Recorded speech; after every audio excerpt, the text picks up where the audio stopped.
All right, my dudes and dudettes, so today we're gonna be reviewing the Esee Izula II. So this is made in the USA. It's gonna be ran on my battle belt. So I needed something that was a little bit smaller. My punch dagger wasn't really working out anymore. It didn't have all the mounting options that I wanted, and it just kept kind of getting in the way. And sometimes I'd look and it would be falling off because I hit it the wrong way.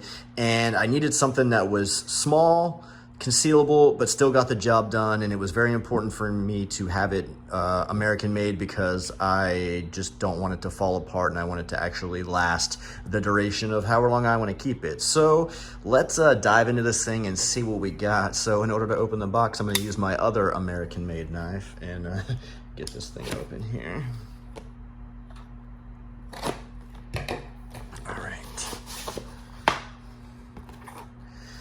Right, let's see what we get in the box. All right. So, we'll go over that in a second. So here is the Esee Izula II. So, looks pretty nice. It's skeletonized right now, but we'll go over the handle here in a second. So, obviously, USA, these things come with their little serial numbers on them. And the little signature for Esee is that little, I guess it's an ant. Correct me if I'm wrong. I'm sorry. I'm like, which way does this thing go? Dude, that thing's got like, it's almost got too much retention.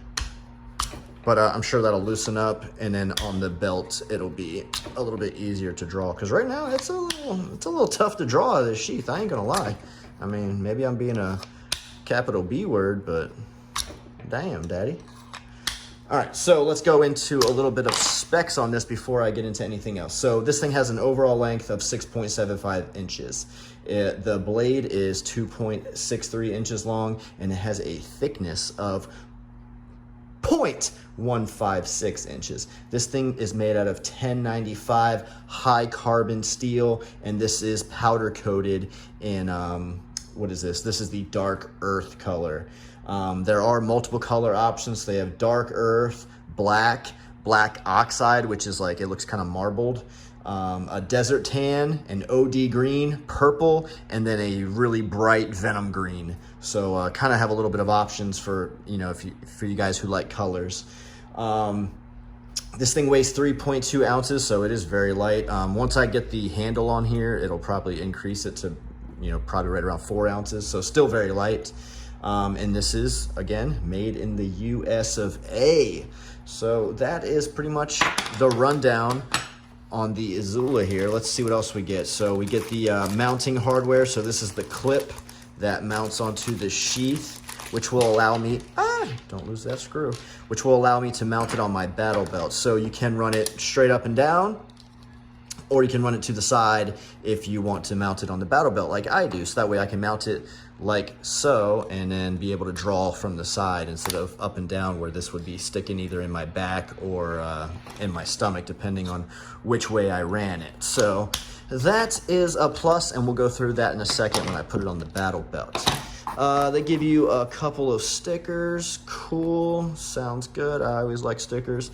And then, let's see, Esee knives, no questions asked, lifetime warranty. So very important. Another reason why I like USA made knives, because usually all of them come with this kind of warranty. No questions asked. If I break it, it chips, it does whatever. They don't ask me fucking questions. I submit the warranty claim, I get a new knife, all good. And these guys are out of Alabama here. And then each one of these little cards has little like survival tips on it, which is pretty cool. I mean, I always like little details like that. Maybe some people think it's gimmicky. I think it's pretty cool. And then I guess these guys offer a bunch of survival classes, rescue, land nav, wilderness classes, jungle survival, and then they sell outdoor and survival gear. So I guess they kind of do a little bit of everything. So that's pretty cool.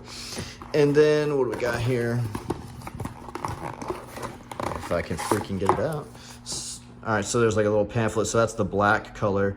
And then pretty much different ways you can run it, different knots, things like that. So very informative. I kind of like that. All right, so I opted to get the handle separate because I couldn't find the dark earth color with the black handle for sale anywhere, because these guys are only sold at like authorized retailers. So I got these, mine off of Amazon. Amazon's one of their authorized vendors. So I couldn't find the dark earth with a black handle. I kept finding like a tannish handle. So I just ordered them separately. So this thing retails for $82 with the handle. So without it, it was $62, and then the handle was $19.99. So $82 out the door for this knife with the handle, sheath, the whole bang. So you can do what I did and order the handle separately if you have a specific color combo in mind, or you can buy it already assembled, or you can just run it skeletonized like this. I mean, there's nothing wrong with that. It's just not what I prefer. So a little bit about the handle. So these things are made out of canvas micarta. And if you don't know what that is, it's basically, so it's a canvas material that's just layered and layered and layered on top of one another, and then it's soaked in a resin and compressed, obviously, until it's super hard. So it's comparable in strength to, you know, the G10 handles. It's maybe not as smooth, but I kind of like that because it gives it a little bit more of a coarse texturing to, you know, have a little bit of grip. And it's super lightweight and super strong, so it's pretty awesome. They use this stuff in like airplanes and stuff for support braces and stuff, so not going anywhere. So I'm gonna go ahead and take these 2 screws off, put the handle on, and I'll go grab my battle belt and we'll put this sheath on there and see how she looks. All right, y'all, so I am back and I got the handle on, so it looks pretty freaking sweet, if I must say so myself. Gives it a nice little grip. I have large palms, but tiny little sausage fingers, so this works out pretty well for me. Not too big, not too small. It's gonna fit well on my belt, and let's go ahead and get to this. So you have to decide what orientation you want this thing to be ran from. So I've decided that while wearing it, I want the edge of the blade to be facing down. Faces down, so it's kind of a natural grip for me to go ahead and grab it like that, versus the handle kind of facing at an upward angle. So play with it, do whatever you want to do. So obviously, if you know that, then that means we want to put the belt clip on the backside here. That way we can clip it on to where it needs to be. And after much deliberation and punching things, no, I'm just kidding. You can only run 2 of these screws if you run it horizontally. If you run it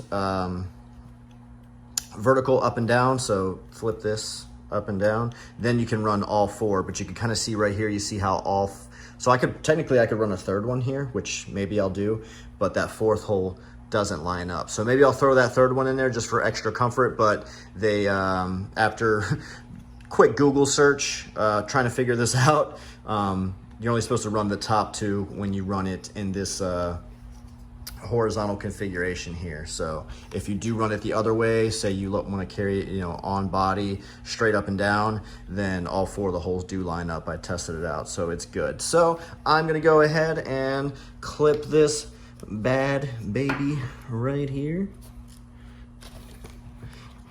All right, so clearly I'm in a very tactical mindset right now. So Esee Izula II pulls out nice and easy. What's that YouTube video with that guy? He's like got the gun stamp counter and he's like doing all this crazy shit. It's pretty cool. Goes right back in, again, pulls out nice and easy. Can't beat it. And obviously you can play with your stuff. So I didn't have this, so I may move my mags over 1 notch just to give me a little bit more room here between my buckle and the belt. But this is the core, so I really don't need to do anything to get it off except, you know, slide this and then slide it back in, so it doesn't get in the way of anything. So I might just leave it alone and roll with it.